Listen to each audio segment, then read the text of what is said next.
How's everybody doing? Good, everybody. Good. Enjoy putting the pads on finally? Yeah, it was good to get back into it yesterday, and excited to continue with it today. Ben, you never want to see anybody go down, but when that guy goes down, just what's your reaction when Tristan, good news is he's coming back, but you got somebody else to get used to now. Yeah, obviously, I mean, it's no secret that, Tristan's the anchor of the O-line. He's a leader in the room, captain of the team, obviously an incredible player. It sucks when guys get hurt. Like you said, luckily, he'll be coming back at some point, but we're just Charlie's doing a great job, and the line, everyone has to have that next man up mentality, as unfortunate as it is. You never want, obviously, the all-pro left tackle to go down, but is there a silver lining that in OTAs and minicamp, Charlie has been there running with the ones, and he has this time? Because I know it takes a while for a no-line to gel. 100%. We were able to get a bunch of reps with Charlie, like you said, throughout the spring, throughout these early practices here in camp, and moving forward. So, being able to bank all those reps and get that, like you said, that gel and cohesion. I know it's a buzzword in the offensive line room, but it's a real thing. Being able to get that and start working on it early, hopefully will pay dividends here moving forward. You got the same offensive scheme, I guess, but a new play caller who might see things different. He was big in the run game, in the past. I know he did third down for you guys, but what changes? Do you feel a little tweak, a little handprint that Josh is putting on this himself? Yeah, I think there's, like you said, it's a very similar offense to what we had last year. So far, yeah, there's some small tweaks that you can see that, he's making it his own, but, we are very comfortable in this offense and really enjoy, we enjoy the play style. We enjoy being able to run the ball and, set up the pass, and, we're excited to keep going.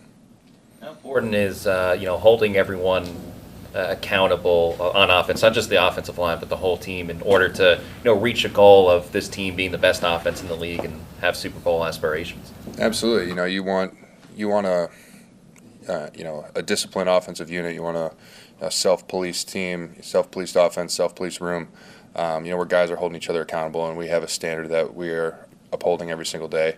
And if as long as we can keep that going and keep that standard high, and like you said, hold everyone to what we believe that we can be, it's going to be a good year. Anything else? Okay. Awesome. Thanks, guys.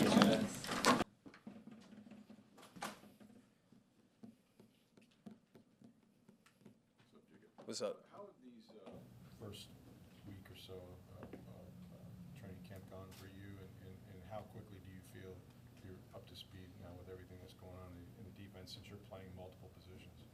I would say so far it's going pretty good, trying to learn scheme. Coach Bowles do a lot of different things on defense, just taking it day by day and just trying to lean on the vets. So I would say that.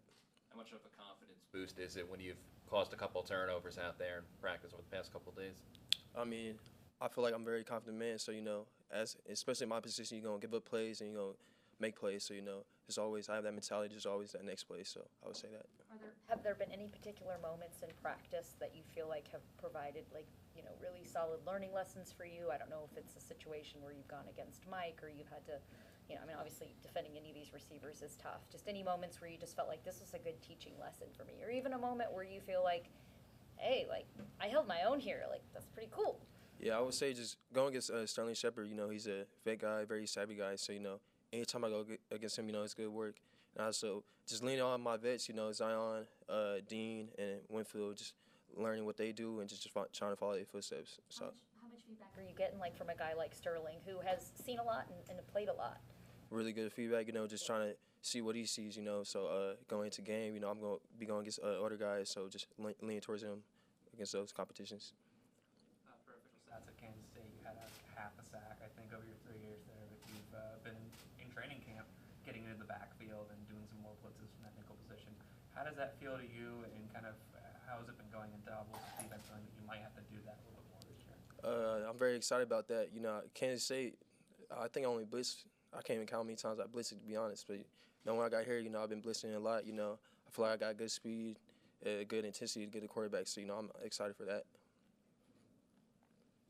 Are you working, I know you do both inside and outside. Are you working predominantly at nickel, though, with the first group? Is it? Yeah, I've been working nickel with the first group, you know, trying to just learn the scheme and stuff.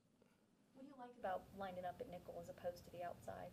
I would say you're just closer to the ball, just more opportunities to make plays near the ball. You know, I like to hit too, so you know I could be in the run fit or I could be dropping in the zone coverage or playing man. So you know, it's a lot more things I can do at nickel. Anything else? All right, appreciate you guys. Appreciate it.